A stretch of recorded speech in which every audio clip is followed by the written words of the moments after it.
आपके हमारे chief minister mister Chandrashekar Rao और मेरा मैसेज आवाम तक पहुंचाना मेरा अहम मकसद है आज का। सबसे पहले तो मैं mister Chandrashekar Rao chief minister of Andhra Pradesh और मिस्टर महमूद अली साहब से ये बात मैं मालूम करना चाह रहा हूँ और खुसूसी तौर पे आज से 8 दिन पहले महमूद अली साहब ने एक बयान दिया, क्योंकि आप एक होम मिनिस्टर हैं, एक आप जो है अहम अहदे पे आप फायज हैं। जब कभी भी आप अपना मैसेज दें आवाम के सामने, वो ऐसा होना चाहिए कि आवाम उसको सही समझते हुए आगे बढ़ते हुए उसको जो है उस पर अमलावरी कर सके। महमूद अली साहब ने इस बात का एश्योरेंस दिया था कि किसी किस्म का कोई लॉकडाउन होने वाला नहीं है। हमारे चीफ मिनिस्टर साहब सेकुलर हैं, हमारे चीफ मिनिस्टर साहब बहुत अच्छा काम कर रहे हैं। ठीक है, आपके चीफ मिनिस्टर साहब, वो चीफ मिनिस्टर आपके नहीं बल्कि तमाम तेलंगाना आवाम के चीफ मिनिस्टर हैं। वो शमशाद कादरी के भी चीफ मिनिस्टर हैं, महमूद अली साहब के भी चीफ मिनिस्टर हैं, ख्वाजा मोइनुद्दीन साहब के भी चीफ मिनिस्टर हैं और तमाम तेलंगाना आवाम के चीफ मिनिस्टर हैं। तो यहाँ सवाल हमारे चीफ मिनिस्टर या तुम्हारे चीफ मिनिस्टर का नहीं है, सवाल यहाँ एडमिनिस्ट्रेशन का है, सवाल यहाँ आवाम की जानो माल की हिफाजत का है। मैं खुसूसी तौर पर आपके हमारे हरदिल अजीज़ चीफ मिनिस्टर साहब अली जनाब चंद्रशेखर राव साहब से बड़े ही मुअद्दिबाना तरीक़े से ये सवाल उनसे करना चाहूँगा चीफ मिनिस्टर साहब कि कल तक तो आपका ये बयान था कि तेलंगाना में केसेस बहुत कम हैं और आपका खुसूसी तौर पे ये बयान भी था कि दूसरे रियासतों में लॉकडाउन लगने के बावजूद भी केसेस बढ़ रहे हैं। तो आवाम ने भी ये समझ रखा था, हमने भी ये समझ रखा था और खुसूसी तौर पर मुसलमाना ने तेलंगाना इस बात से खुश थे कि चीफ मिनिस्टर साहब शायद लॉकडाउन नहीं लगाएंगे और कुछ दूसरे तरीके से जो है कोरोना केसेस को कम करने की वो कोशिश करेंगे। मगर हैरत की बात यह है कि आज की कैबिनेट मीटिंग 2 बजे मीटिंग शुरू होने वाली थी, उसके फ़ौरन ही 2 मिनट के बाद ये ऐलान कर दिया गया कि 10 दिन का लॉकडाउन तेलंगाना में लगा दिया गया। मैं चीफ मिनिस्टर साहब से खुसूसी तौर पे ये सवाल करना चाहूँगा कि अली जनाब, जब आपने लॉकडाउन लगाने का फ़ैसला कर ही चुके थे तो क्या आपने ये नहीं सोचा कि गरीब आवाम, ऑटो चलाने वाले, रिक्शा चलाने वाले, मौज बेचने वाले, फ्रूट बेचने वाले, तरकारी बेचने वाले और इतने ज़्यादा गरीब गुरबा जो तेलंगाना में रहते हैं और जो है अपनी ज़िंदगी जो है मामूली जो है बिज़नेस करके गुजारने की जो कोशिश करते हैं, क्या आपने सोचा कभी उनके बारे में कि उनकी ज़िंदगी कैसी होगी? ये 10 दिन के लॉकडाउन में वो किस तरीके से कमाएंगे, किस तरीके से खाएंगे, किस तरीके से अपने बच्चों की, अपने अहलियाल की ज़िंदगी गुजारेंगे? इतने गरीब अवाम, खुसूसी तौर पर मुझे सबसे ज़्यादा तकलीफ़ उन गरीब अवाम की है जो छोटे मोटे कारोबार करते हैं। कोई मौज की मंडी चलाता है, कोई तरकारी की दुकान चलाता है, कोई छोटी किराने की दुकान चलाता है, कोई मामूली जो है टेलरिंग की दुकान करके जो है इस रमज़ान जैसे मुबारक महीने में कुछ 2-4 रुपये कमा के अपने अहलियाल की ज़िंदगी गुजारने के लिए कोशिश कर रहे थे। मगर चीफ मिनिस्टर साहब ने हैरत अंगेज़ तौर पर लॉकडाउन का जो ऐलान किया और ऐलान के साथ साथ मुझे हैरत इस बात की है कि आपने छूट 4 घंटे की थी, सुबह 6 बजे से लेके 10 बजे तक। अब मैं चीफ मिनिस्टर साहब से, महमूद अली साहब से, KT रामाराव साहब से और तमाम उन TRS के लीडरों से इस बात का मैं सवाल करना चाहता हूँ कि क्या इन 4 घंटों में एक ऑटो रिक्शा ड्राइवर 200-400 रुपये कमा के अपने बीवी बच्चों का पेट पाल सकता है?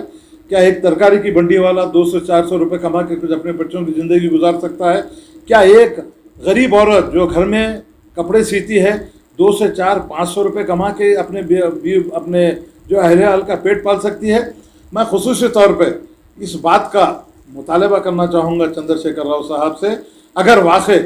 आप यकीनन हर बात पे हमारे महमूद अली साहब, हमारे चीफ मिनिस्टर साहब जो है बहुत सेकुलर हैं, मुसलमानों के जो है हमदर्द हैं, मुसलमानों के हमेशा साथ देने वाले हैं, मुसलमानों के लिए वेलफेयर स्कीम अनाउंस करते हैं, मुसलमानों के लिए ज़्यादा से ज़्यादा फ़ायदे पहुँचाने की कोशिश करते हैं। तो मैं चीफ मिनिस्टर साहब से ये सवाल करना चाहूँगा कि बड़े ही मुअद्दिबाना अंदाज में, मैं क्रिटिसाइज़ इस बात से भी नहीं करना चाहता कि जहाँ एडमिनिस्ट्रेशन नाकाम हो चुका है वहाँ पर मैं अगर ज़्यादा क्रिटिसाइज़ अगर मैं करूँगा तो मुझे ये बात को समझ में नहीं आ रही है। अगर आपको लॉकडाउन लगाना ही था तो मैं चंद्रशेखर राव साहब से इस बात का मुतालबा करना चाहूँगा कि इन गरीब गुरबा अवाम के लिए, मौस की मंडी वालों के लिए, छोटे मोटे कारोबार करने वालों के लिए, छोटे मोटे कपड़े सीने वालों के लिए, टेलरों के लिए, ऐसे जो गरीब गुरबा हैं जो अपनी ज़िंदगी रोज़ाना की कमाई से जो ज़िंदगी गुजारते हैं, चंद्रशेखर राव साहब को ये सोचना चाहिए था कि इन गरीब गुरबा के लिए एक पैकेज का इंतज़ाम करने के बाद अगर आप लॉकडाउन लगाते तो इसमें बात कुछ समझ में आती थी। आप सडन लॉकडाउन लगा दिए, फिर उसके बाद 6 बजे से 10 बजे तक जो है आप थोड़ी सहूलत उसमें बयान फरमाए। तो क्या चंद्रशेखर साहब से मैं सवाल करना चाहूँगा कि इन 4 घंटों के अंदर ये गरीब लोग जो तरकारी बेचते हैं, जो छोटी मोटी किराने की दुकान है, जो किसी की टेलर की दुकान है, कोई फुटपाथ पर बैठ के अपने कारोबार करते हैं, क्या चंद्रशेखर साहब ये समझते हैं कि ये लोग इस 4 घंटों के अंदर अपने अहल की जो है कफालत कर सकते हैं? और सबसे अहम बात मैं चंद्रशेखर राव साहब से इस बात का जो है सवाल करना चाहूँगा, आली जनाब महमूद अली साहब से, क्योंकि महमूद अली साहब से ये सवाल इस वास्ते भी करना चाह रहा हूँ कि आप मुसलमानों की नुमाइंदगी करते हैं, आप अक़लियतों की नुमाइंदगी करते हैं, तो आपको चाहिए ये था कि रमज़ान 2 या 3 दिन का जो है रमज़ान ख़त्म होने वाले थे। रमज़ान ख़त्म होने के बाद अगर आप लॉकडाउन लगाते तो मुसलमानों का ये इतना मुतबर्रिक महीना है जिसमें इबादतें होती हैं, जिसमें आखिरी अशरे में जो है सारी चीज़ों का जो एहतमाम किया जाता है, तरावी का एहतमाम किया जाता है, इसमें 5 ताख़रातें भी होती हैं। इन 5 ताख़रातों में जो है गिरउड़ा के अल्लाह ताला के सामने दुआ मांगते हैं और अपने जो है अहल के जो है खुशनुदी के लिए दुआ मांगते हैं। और ख़ुसूसी तौर पर आज का जो मुसलमान रमज़ान में ख़ुसूसी तौर पर कोरोना जैसे मौजी मर्ज़ को ख़त्म करने के लिए अल्लाह ताला के सामने दस्तों दुआ दे के, या अल्लाह इस कोरोना जैसे मौजी मर्ज़ को हिंदुस्तान से ख़त्म कर दे, तेलंगाना से ख़त्म कर दे, शहर हैदराबाद से ख़त्म कर दे। तो चंद्रशेखर राव साहब और आप अल्हम्दुलिल्लाह सेहतमंद होके आप जो है फिर अपनी जो है जो भी खिदमत है मिल्लत और कौम के करने के लिए आप बाहर आ चुके हैं। तो मैं उनसे ये सवाल करना चाहता हूँ कि जब आप कोरोना से मुतासिर होने के बाद जब सेहतमंद होकर वापस जब आप आए हैं,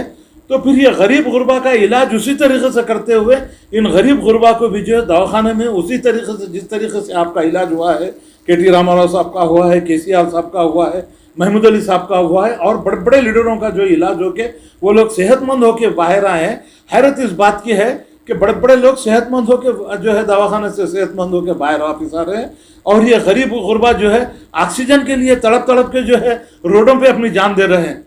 मेरे को हैरत इस बात की है कि किंगकोटी हॉस्पिटल में 7 लोगों की मौत हो गई सिर्फ ऑक्सीजन की सप्लाई नहीं होने की वजह से। हैरत इस बात की है कि जब ऑक्सीजन आ रही थी तो आज तो गूगल पे जो है आपको हर गूगल का जो मैप का है वो हर तरीके से हॉस्पिटल कहाँ है, कहाँ आपको ऑक्सीजन पहुँचाना है, कहाँ आपको पहुँचाना है। जब ड्राइवर से इस बात का जो है मालूमात हासिल की गई तो उसने कहा कि मैं रास्ता मुझे पता नहीं था, मैं रास्ता भटक गया। बड़ी हैरत की बात है। तो मैं चंद्रशेखर राव साहब से इस बात का सवाल भी करना चाहूँगा कि किस तरीके से आप अब अपने आप को एक बेहतरीन वज़ीर आज़म, वज़ीर दाखिला, एक बेहतरीन वज़ीर दाखिला KT रामाराव साहब जो म्यूनसिपल एडमिनिस्ट्रेशन के भी मिनिस्टर हैं, जिनका जो है ताल्लुक़ जो है साफ़ सफाई से भी इनका ताल्लुक़ है, मैं उनसे ख़ास तौर से इस बात का मुतालबा करना चाहूँगा कि जनाब अली अब भी वक्त है। जिस तरीके से बड़े बड़े लोग बड़े दवाखानों से सेहत आबों के बाहर आ रहे हैं, उसी तरीके से इन गरीब गुरबा का भी इलाज उसी तरीके से करते हुए आप इस बात का सबूत दीजिए कि हुकूमत यकीनी तौर पे जो है गरीब लोगों की जो है मदद करते हुए, उनको सही तरीके से इलाज करते हुए, उनको भी सेहतमंद करते हुए बाहर लाएंगे। अगर इस तरीके से अगर जिस तरीके से आप सेहतमंद होकर आए, जिस तरीके से आपका इलाज हुआ, अगर इन गरीब लोगों का भी इलाज होगा, वो भी दवाखाने से सेहतमंद होकर आएंगे, तो इसमें हुकूमत की भी नेकनामी है, आपकी भी नेकनामी है। एक खुसूसी बात आखिर में कहते हुए मैं अपने मैसेज को ख़त्म करना चाहूँगा। चंद्रशेखर राव साहब, अब भी वक्त है कि आप अगर चाहते हैं कि आवाम की सही खिदमत हो, गरीब आवाम जो ऑक्सीजन के लिए तड़प रहे हैं, इंजेक्शन के लिए तड़प रहे हैं, दवाइयों के लिए तड़प रहे हैं, रोडों पे कतारें बना के खड़े हुए हैं, कब्रस्तानों में दफन करने के लिए जगह नहीं है, शमशान घाटों में लाशों को जलाने के लिए लकड़ियाँ नहीं है, चाहे हिंदू हो, चाहे मुस्लिम हो, चाहे सिख हो, चाहे ईसाई हो। ये आपकी अपनी जिम्मेदारी है कि एक अच्छे चीफ मिनिस्टर होने के नाते आपका ये फ़र्ज़ बनता है कि आप ज़्यादा से ज़्यादा कोरोना के पे काबू पाने के लिए ऐसे इक़दाम कीजिए कि ये कोरोना का मर्ज भी ख़त्म हो, इन गरीब आवाम को जो है सही तरीके से इलाज मालिक की भी सहूलत हो। अगर वाकई आप चाहते हैं कि गरीबों का इलाज हो तो आपके पास आरोग्यश्री एक बहुत बड़ा हथियार है। आप आरोग्यश्री में इन गरीब आवाम का इलाज करते हुए सही तरीके से जो दवाएं बड़े बड़े लोगों को दी जाती हैं, लीडरों को दी जाती हैं, चीफ मिनिस्टर को दी जाती हैं, प्राइम मिनिस्टर को दी जाती हैं, वही दवाएं देते हुए जब आप सेहतमंद होके अल्हम्दुलिल्लाह जब आप दवाखाने से बाहर आ सकते हैं, तो फिर ये गरीब आदमी, एक गरीब जिसके पास 2 पैसे अपने खाना खाने के लिए नहीं है, अगर उसका भी सही इलाज करते हुए अगर उसको दवाखाने से सही इलाज होगा तो मैं समझूंगा कि वाकई एक सेकुलर चीफ मिनिस्टर है और आवाम की खिदमत करने का आप में जज्बा है। और इसके साथ साथ एक ख़ास बात मैं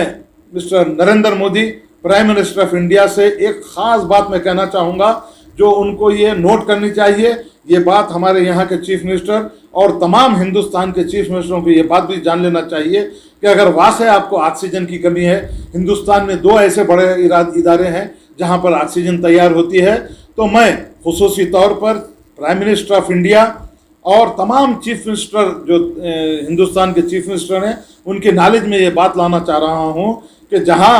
ये 2 बड़े बड़े जो तंजीमें हैं जहाँ पर ऑक्सीजन तैयार होती है, उनसे फार्मूला ले लीजिए। उनसे फार्मूला लेके हर स्टेट में ऑक्सीजन तैयार बात की बड़ी खुशी ये है कि आज मिस्टर तीगल कृष्णा रेड्डी जो आज बगैर मास्क के जो है आगे बढ़ रहे थे, चंपापेट के आगे जा रहे थे,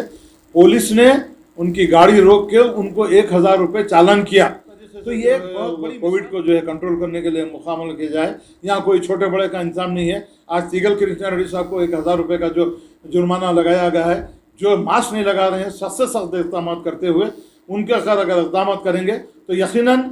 हम भी आपके साथ हैं, तमाम तंजीमें आपके साथ हैं, सियासी गैर सियासी वेलफेयर एसोसिएशन आपके साथ देते हुए कोविड के जो इस महामारी को ख़त्म करने के लिए हम 100% आपका साथ देंगे। इस उम्मीद के साथ कि चंद्रशेखर राव साहब आगे बढ़ते हुए तमाम मामलात को दुरुस्त करते हुए एक फौरी तौर पर गरीब गुरबा के लिए जो तरकारी बेचते हैं पैकेज का अगर इंतज़ाम करेंगे तो मैं समझता हूँ कि आपकी नेकनामी भी होगी और फाइनेंस का भी जो है उन लोगों को जो है फ़ायदा होगा। 2 वक्त की रोटी सही तरीके से खा सकेंगे। खुदा हाफ़िज़।